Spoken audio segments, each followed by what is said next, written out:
So I'd like to go through here because as I'm doing this job and I'm in the prep phase of sanding, I'm thinking about ways to make the homeowner more aware of things to look for when they accept doors so that when it gets to my phase, there are less things that come into question and less things that can affect the smoothness of the finish work.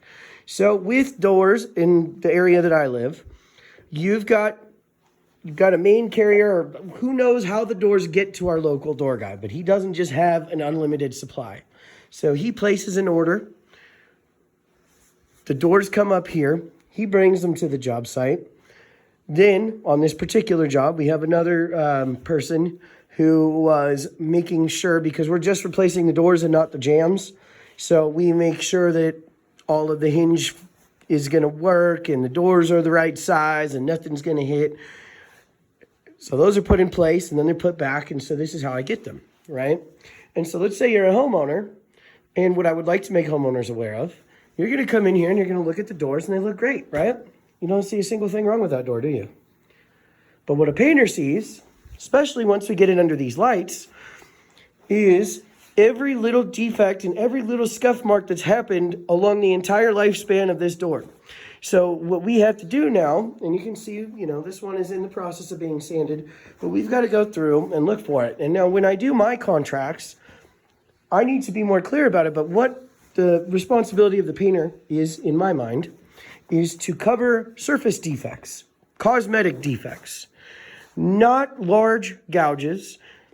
There's no way for us to be able to replane the door to make it perfect if somebody along that process put a big gouge in it or transported it and it was sliding around with a piece of dirt in between two doors or something like that. So you take a look at this door, and now you take a look over here at this door that I just showed you. Now let's take a closer look, because once you get it under the lights, even for me, it looks good. But do you see this?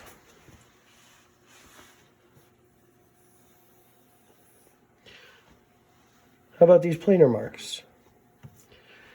Okay, how about when you look here? And a lot of this is pretty surface and it sands off easily. But when you really start looking at these doors, and especially under light, you're going to see every little thing.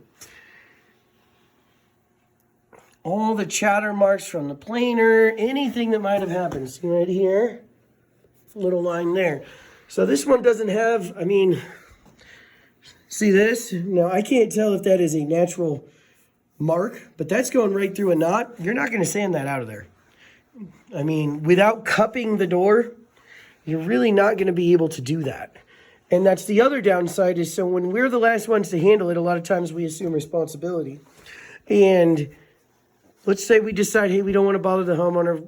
We end up in a position where, do we sand this thing in a way that's going to de-shape or deform the actual wood in the door and then put a shiny clear coat on it? Now, this particular job, we're not doing that, but the shinier the clear coat, the more it's going to be accentuated. You see these marks? Look at that. That's deep. So then as a painter here, and then we've got these, which, this is kind of normal. This is the kind of stuff we're used to pulling off of here. Carpenter, you put a big gouge with your pencil, we get a little bit upset. Somebody puts a nice light little line in there, it's no big deal. We'll sand it right off. Easy stuff. But these kind of things, that's not coming out of there. And there's only so much we can do there. Now let's transfer that to the face. That could be a big problem. And so as a homeowner, it's really important that you inspect your doors before they go to the painter.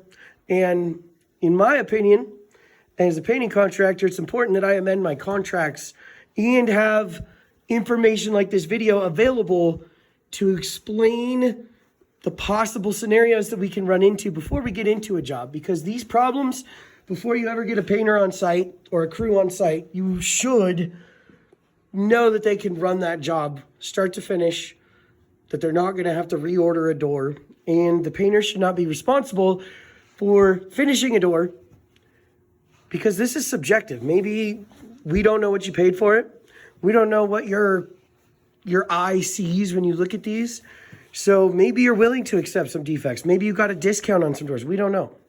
We just know that when they get to us, they should be inspected to the point where they're ready for cosmetic sanding, scuff marks, small scratches, little stuff.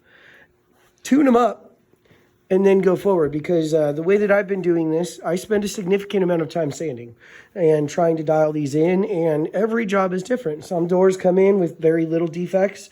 Some doors come in with a lot of defects, and they're in various spots. If they're right on the grain line, where I'm standing this way here, and there's a scratch like that, oh my gosh, that's a nightmare. So that's just something as I'm doing this, and this probably will be the only video I do for today, but that is the process that we go through next to prepare this for conditioner and stain. And then on the sawhorses, always I put towels, something really soft, so that if I'm sanding and it starts to move, it's not going to scratch up the surface on the other side of the door. So anyway, and then when we do our final, right before we clear coat it or stain it, we're going to look at it one more time. This is really the bulk of it, to try and get everything ready for the next phase. And then as we're staining, we're constantly looking for it. But once that stain's on there, we're locked in.